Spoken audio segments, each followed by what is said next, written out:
kesempatan video kali ini kita kembali lagi di podcastnya kita. Jadi sekarang di podcastnya ini temanya kita bakal ngebahas sejarah yang dikasih tugas oleh Pak Fajar. Nah, jadi kita sekarang podcast itu sekilas tentang pelajaran-pelajaran sejarah yang udah Pak Fajar kasih ke kita. Jadi kita bakal mengulas dan kita saling mencari ilmu bareng-bareng ke kalian. Dan sebelum itu, aku Alvin, Sally, aku Matana.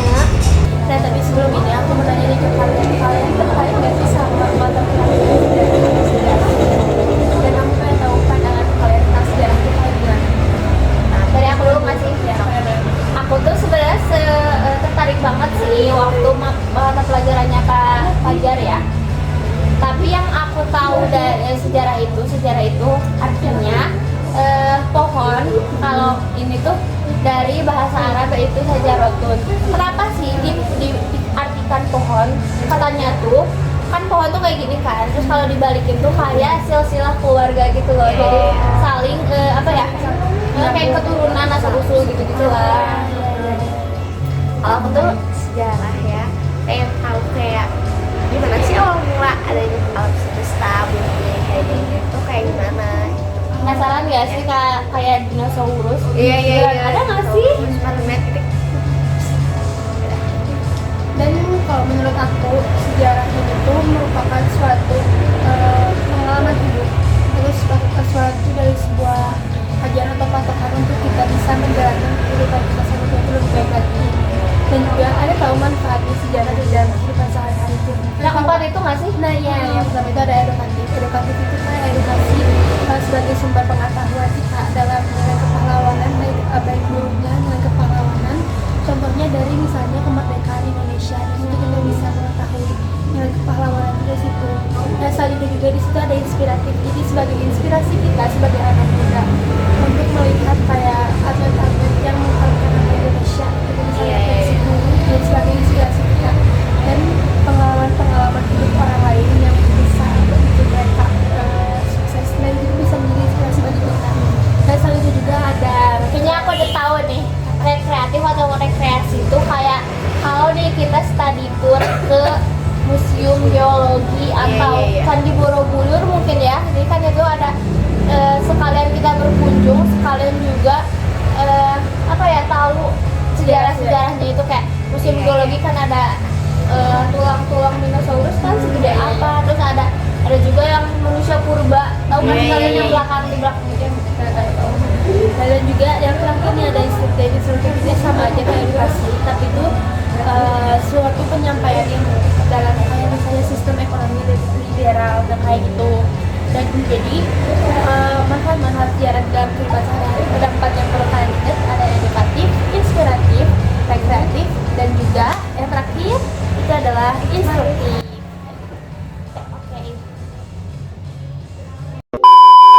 Aku tuh ya tertarik sih kayak penasaran gimana sih pembentukan permukaan bumi.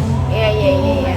Ya aku siap tertarik akan kita ya. Iya. Sejarahnya gimana sih pembentukan bumi itu? Iya.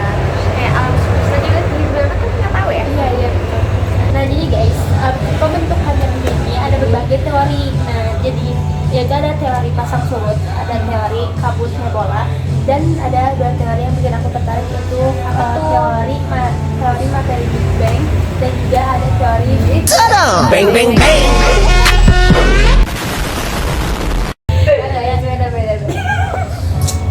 Iklan ada ya ternyata. dan juga ada namanya teori dua bintang.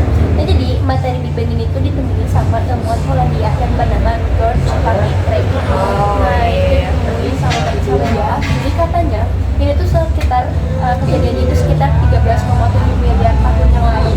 Udah lama banget kan, ngomong miliar tahun yang lalu. Jadi katanya jadi ada suatu satu partikel, terus dia itu jadi membludak, membesar, memecah, jadi ledakan yang sangat besar yang memunculkan beberapa partikel dan materi. Salah satunya itu ada bintang, planet, terus ada asteroid dan juga kosmik. Jadi dari dalam perpecahan materi-materi itu terkumpul-kumpul menjadi bumi. Dan selanjutnya di sini ada teori 2 bintang. Jadi si 2 bintang ini itu ada 2 bintang besar yang saling bertabrakan yang membuat ledakan besar sama kayak materi Big Bang dengan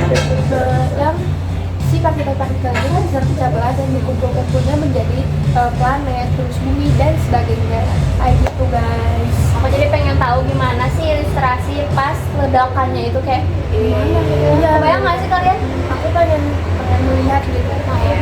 Tapi kayaknya kalau misalnya kita di sana benar-benar takut banget nggak sih? Nggak akan hidup juga kita di sana. sebenarnya nggak sih? Karena ledakannya begitu sangat besar guys. Lanjut nih.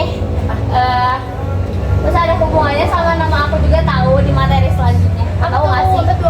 Karena aku metode ya di sini tuh ada di masa archaikum ada. Bangga banget nama kamu ada. Iya dong, harus gak sih? Gas metana itu mendominasi. Terus belum ada juga kehidupan lah ya, bisa dibilang kayak gitu. Terus di sini juga bumi katanya tuh masih kayak bola panas. Ini kebayang gak sih? Ikan yang neraka. Nggak tahu sih ya, kayak sini kita kalau di situ. Ya nggak akan ada. Terus di sini juga nyambung nih ke materi biologi karena di sini tuh masa ini tuh sejenis cyanobacteria tuh muncul gitu loh. Yang buat adanya oksigen dan metana gitu kan. Nah selanjutnya itu ada masa Paleozoikum. Nah di sini tuh Paleozoikum tuh aku mikir ya di sini tuh adanya mermaid karena 95% permukaan bumi itu tertutup oleh air. Oh, Terus katanya tuh itu masih oh iya ini katanya karena kenapa ini tertutup 95% itu air karena ada hujan terus menerus yang gak berhenti sampai bumi itu benar-benar tergenang dan jadi 95% itu air ya karena si hujan itu dan memang belum iklimnya belum stabil kan. karena keadaan bumi itu masih stabil terus katanya tuh iklim itu masih berubah-ubah. Terus kalian mikir kita tuh pernah nggak sih yang hujan 1 bulan yang tahun baru itu terus-terusan sebanjir itu kan apalagi ini tahun benar. Nah jadi kalau di masa Archeozoikum bumi masih panas-panasnya, baru yang di masa Paleozoikum bumi lagi banjir-banjirnya. Banjir. bener gitu kan. Terus di masa ini nih ada dinosaurus. Dinosaurus gak sih? Iya aku juga tahu tertarik Oh, iya. akan dinosaurus. Jadi dinosaurus sudah ada di masa Mesozoikum. Di masa ini tuh kayak hewan-hewan besar yang gede-gede gitu tuh udah ada. Terus kayak udah mulai stabil nih gitu. Terus kayak stabil mulai. Terus berlangsungnya masa itu sekitar 250 juta tahun sampai 65 ya. 650. Iya 650 juta. Terus yang keempat ada masa Neozoikum. Nah iya guys, jadi di masa Neozoikum ini jenis munculnya jenis mamalia Iya. munculnya kita di Manusia. kita sebagai kita makhluk kehidupan. Dan di masa Neozoikum ini berlangsung sekitar 60 juta tahun yang lalu. Dan jadi di sini tuh munculnya hewan mamalia dan juga ada zaman tersier ini dibagi lagi menjadi 2, yaitu ada zaman apa namanya fase paleogen. Nah, fase paleogen ini terjadi sekitar 2 sampai 65 juta tahun yang lalu. Ada yang namanya Eosen. Eosen ini sebuah punahnya sebuah rambut raksasa yang dinosaurus itu udah mulai punah gitu. Gara-gara meteor ya? Iya. Iya, meteor. Ada Paleosen. Paleosen ini munculnya hewan-hewan lucu seperti kucing, terus ada anjing, aku, dan juga gajah. Dan di sini ada Oligosen. Nah, Oligosen ini lahirnya spesies mamalia. Dan ada fase Neogen ini berlangsung sekitar 2,5 sampai 23 juta tahun yang lalu. Di situ ada yang namanya Pliocene. Pliocene ini terbentuknya sabana akibat perubahan iklim. Kalian tahu sabana kan? Iya, Tahu-tahu Nah, ada di materi biologi nggak sih? ya ada kan di tentang apa sih ekosistem ya. Mana ikan ya? Selanjutnya ada Pliocene. Pliocene ini jadi munculnya efek Krakatau laut yang mulai muncul. Nah, ada zaman Kuarter. Ada zaman Kuarter ini baru munculnya sebuah kehidupan manusia yaitu kita. Itu sekitar kejadiannya 600 tahun yang lalu kayak gitu kan. Jadi itu tuh masa-masa bumi terbentuk yang dari awalnya nggak stabil, semi stabil dan jadi stabilnya itu dari berbagai zaman-zaman. Dan berakhir di zaman Kuarter yaitu munculnya kehidupan manusia yaitu kita. Jadi kalian penasaran nggak sih gimana munculnya kehidupan manusia? Nah ya itu aku penasaran sama itu. Nah jadi ada namanya teori konveksi baru sama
kita tuh dari hewan kera. Percaya sih karena kayak kan kita juga disebutnya berteman dengan masing-masing saya dan Iya, juga kan mirip dengan kita. Nah katanya terus sebelum kita jadi kayak sempurna kayak gini, kita tuh ini tuh disebutnya sebagai sebagai Homo sapiens guys. Kalian tahu gak nih arti Homo sapiens? Aku tidak tahu kak apa itu kak. Oke, jadi Homo sapiens itu bisa diartiin tuh jadi kayak manusia sempurna lah ya. Soalnya baik di fisik, volume otak, terus sama postur tubuhnya tuh udah sempurna kayak kita nih.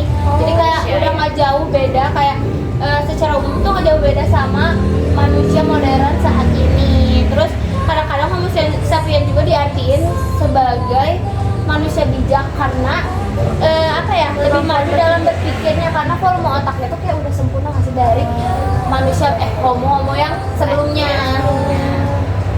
Nah, terus ada revolusi kognitif.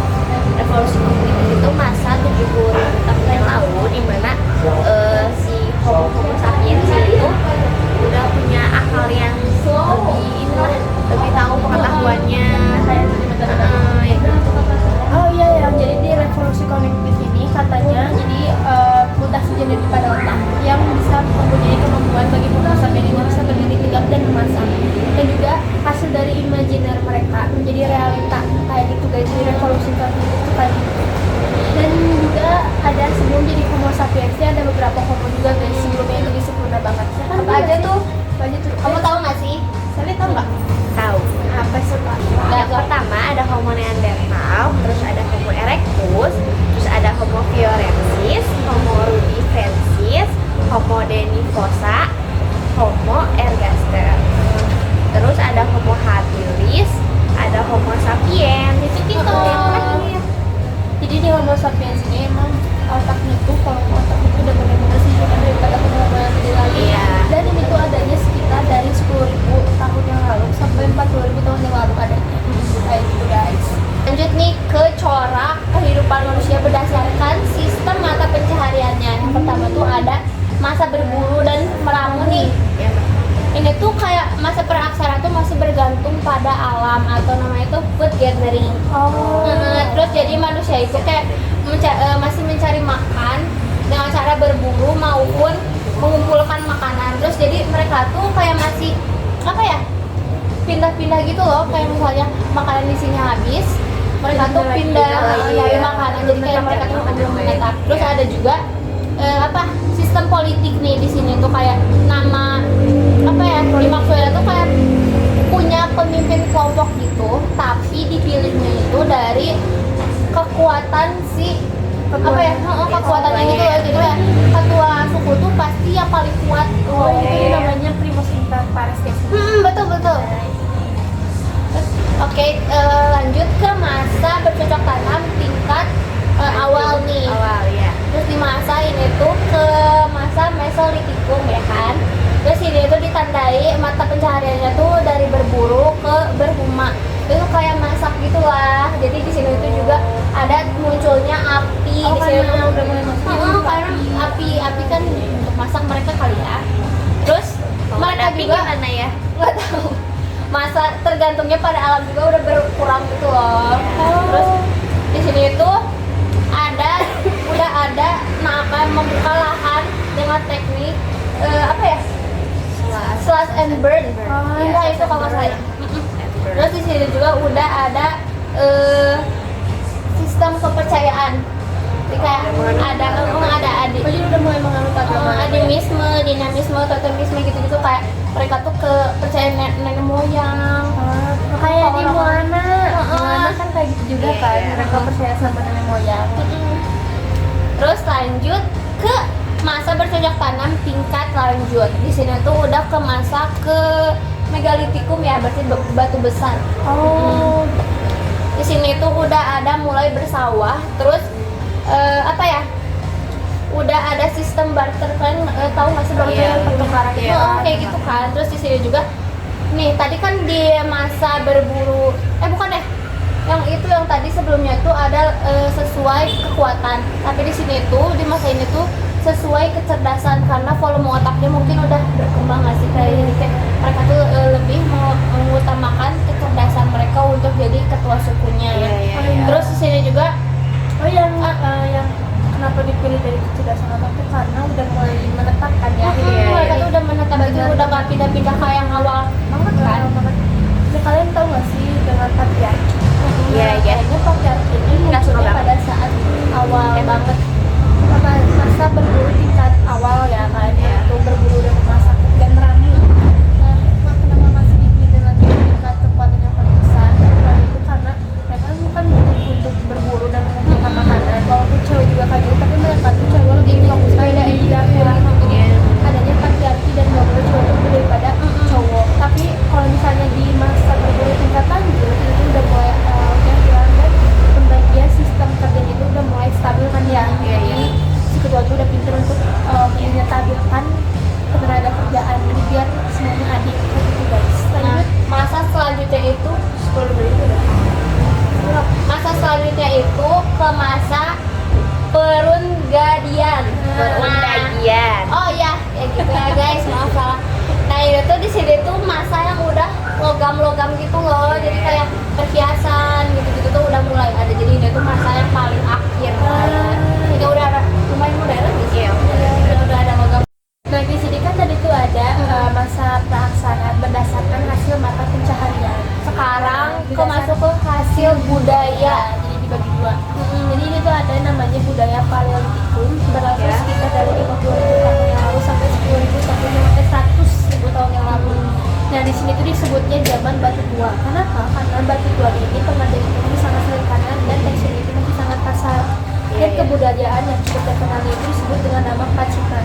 Pacitan ini berasal dari Jatim atau Jawa Timur, perbatasan dari Jateng, jadi Jatim dan Jawa Timur. Ya, perbatasannya. Perbatasan Jawa Timur dan Jawa Tengah. Iya. Nah itu. Dan zaman purba alirannya itu Bengawan Solo. Terus ada yang ditemukan yaitu alat kapak genggam atau yang disebut dengan koper dan kapak peribas. Dan selanjutnya juga ada alat kecil yang disebut dengan sapi, diperkirakan digunakan oleh manusia Meganthropus. Dan selanjutnya yang kedua itu ada kebudayaan Gandong. Kebudayaan Gandong ini berdasarkan dari Ngawi, Madiun, Jawa Timur. Jadi ini tuh kayak alat yang berasal dari tulang manusia. Tulang hewan itu kayak contohnya tanduk rusa dan tulang binatang. Alat beringin itu ujung tombak dan alat yang berbentuk kecil yang bernama flag, dan juga ada yang terbuat dari batu indah yang disambatkan dengan halkedon. Jadi ada dua guys yang dihasilkan dari masa Paleozoikum, yaitu kebudayaan Pacitan dan kebudayaan Ngando. Selanjutnya nih, Terus setelah zamannya akhir baca ya Paleolitikum, kita ada zaman Mesolitikum. Jadi di mana masih itu tuh nggak beda jauh kan sama Paleolitikum. Jadi kayak manusia di zaman itu sering melakukan kayak berburu, menangkap ikan, kayak gitu. Terus sudah mulai memiliki rumah yang agak tetap gitu loh. Tetap ya ini. Semi tetap gitu. Jadi kadang bisa pindah, kadang enggak.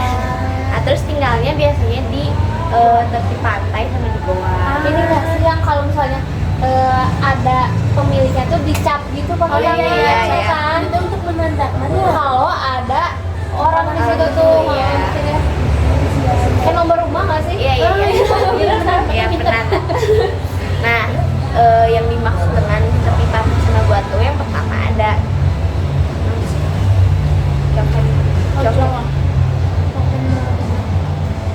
ada Kyoken Modinger. Jadi Kyoken Modinger itu kayak limbah apa sih? Limbah dapur ya? Iya, limbah dapur. Nah, jadi isinya kayak kerang, tusuk kayak gitu. Oh, sampah dapur. Oh iya, sampah dapur. Ini nggak sih yang ditumpuk-tumpuk sampai Iya. setinggi itu loh? Iya, Tapi gitu. Terus jadi di dalam situ tuh kadang kayak menemukan apa ya?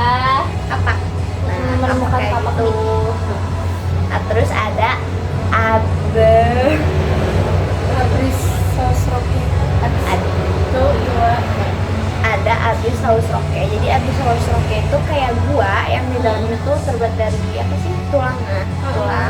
Nah, di dalam situ tuh terdapat kayak kapak-kapak juga sih, peninggalan gitu.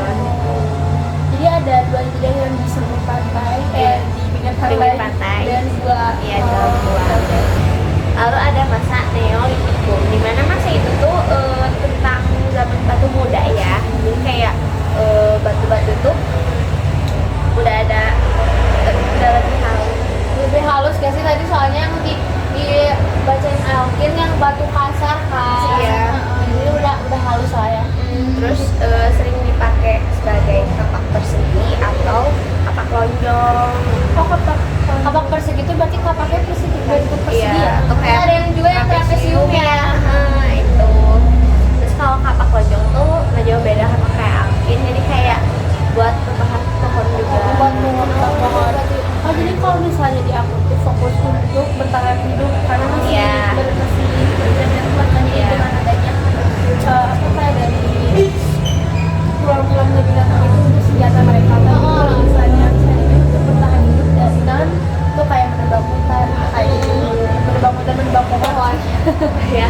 Nah, lanjut nih ke masa megalitikum atau batu besar. Jadi ini kalian tahu nggak sih emot batu yang di WhatsApp? Iya. Itu guys, Yang jadi mukanya itu, doang ya. itu tuh kayak apa? Itu tuh kayak emot batu itu tuh patung itu tuh ada di masa megalitikum. Berarti batunya gede kan? Jadi kayak itu nggak. Dan aku tuh nggak kebayang nggak kebayang di pinggir soalnya ini batu-batu itu kayak gede-gede gitu. Terus di zaman ini tuh kan bisa dibilang batu besar kan. Terus itu tapi untuk kebutuhan apa ya, upacara adat gitu loh. Iya, Jadi kayak iya. upacara kepercayaan gitu, kayak mengubur jenazah gitu-gitu Iya, iya. kan. Terus di sini juga udah ada kepercayaan kayak animisme, dinamisme, sama totemisme. Jadi kayak totemisme itu kayak percaya akan apa ya, hewan, Iya, gitu, hewan. kayak nenek moyang, terus barang, kayak di Moana, Mana lagi, mana lagi. yang gitu. Jadi kalau di Moana itu kan ada yang namanya arca ya, Arca ya. bukan kepercayaan akan hewan arca, akan Iya, tapi arca, arca arca. tuh patung guys. iya. Kalau Jadi kepercayaan hewan tuh totemisme. Jadi kalau di Moana tuh mereka tuh percaya sama paus, sama menghormati paus dan ikan pari kayak gitu. Dan juga mereka juga sangat menghormati nenek moyang. Jadi kayaknya Moana ngambil dari masa itu deh. Iya, bisa. Oh keren. Moana. Terus ada juga kan Thailand kayak apa, Gajah. ikonnya tuh gajah. Jadi kayak percaya, bukan percaya ya, kayak menghormati si hewan itu. Kayak di Bali juga kan menghormati sapi, nggak boleh dimakan. Ke India juga ada. India sama kerja sama dengan Bali. Nah, Karena terus Hindu kan. Iya. Iya. kan India nggak boleh makan sapi. Iya. Nah, lanjut ke hasil kebudayaan megalitikum nih. Ada menhir, ini tuh kayak apa ya, tugu batu, terus buat sarana memuja nenek moyang. Dan itu jadi kayak sebenarnya tuh Alat. semua hasilnya tuh buat kepercayaannya gitu loh. Jadi kalau yang di atas bahasa memang kefokuskan dalam keagamaan. Benar. Yang kedua tuh ada dolmen, jadi ini tuh kayak meja batu. Kan kayak kebayang gak sih meja tapi dari batu? Oh, kebayang. Kayaknya ini gede juga sih. Soalnya ini batu Kan di masa yang hewan-hewan besar Iya. kan katanya kan mulai gak sih kalau di tetap bajunya ada yang gede banget. Iya. Kayaknya menyesuaikan sama baju rumah kita. Tapi kayaknya dari makin di sini mungkin dengan makin banyaknya orang takutnya kalau semua makin besar kan sedikit. Jadi dibuat kecil-kecil. mungkin Siapa yang buat? Allah. sebuah. Nah itu kan bangunannya itu kayak di apa disebut sama padusa gitu lah. Terus yang selanjutnya tuh ada sarkofagus, jadi itu kayak peti. Tapi memang dari batu juga kan, peti tapi dari batu. Semuanya dari batu.